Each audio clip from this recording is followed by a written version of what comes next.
looking. And the next thing I know, she says, "Oh, and Dr. Huxtable is such humanity." You know, Cliff, there was a man who worked in our office once who acted a lot like that. He was very defensive and nasty. Was his last name Palomino? Could you stop that? I'm trying to tell you something now. If you gave him an order form to read, like the pamphlet you tried to give Mr. Palomino, he'd throw them right back at you and say, "I don't need this." And he would never write anything down. After 3 months, we discovered what his problem was. He couldn't read or write. Mr. Palomino came to see you today. He rang the front doorbell, right? There's a sign outside that clearly says, "Doctor's office downstairs." The man cannot read. No. He cannot read, Cliff, and I want you to just stop for a minute and think about how terrifying that would be if you had to raise a child and you couldn't read. Suppose the child came to you with a book one day and said, "Read this to me." You could never leave a note for the child could never leave a note for you. I feel sorry for the man. Okay, well, if he can't read, then why is he picking on me? Well, that's easy. Why? Because you're cute. No, that man can read and write. He's just nasty, that's all. I'll get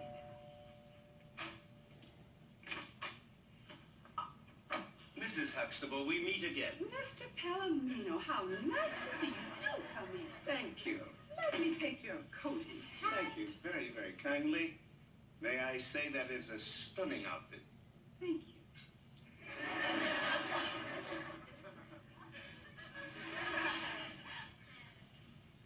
You know, when I was in Paris, many, many years ago, there was a little cafe in Montmartre where all of the musicians, the artists, the models, they would gather, all the really chic people of Paris. Josephine Baker walked into that club. May I say you, in that outfit, Mrs. Huxtable, would have fit in exquisitely. Thank you. Did you come here to tell my wife she looks like Josephine Baker? On the contrary, you asked me to do something. You said to see if I could think of any names of the family. I made a list. Aha. So you wrote down the list. I will give this to the social worker. Thank you for writing this down for me, sir. May I see that list, please? Thank you.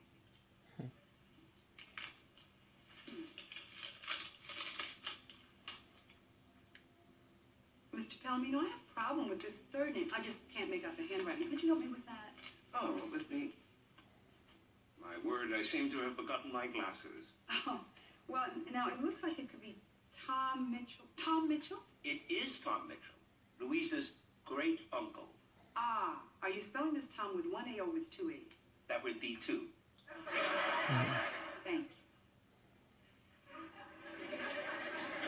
Well, having done what I was asked to do, I take my leave of you both. It is so nice to share your company again, Mrs. Huxtable. And, Doctor, may I say that your wife is beautiful and charming. You are indeed a lucky man. Thank you.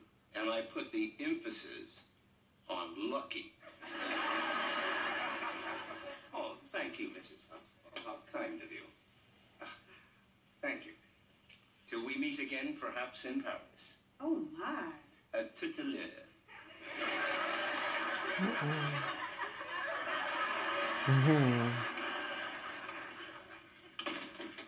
Case closed.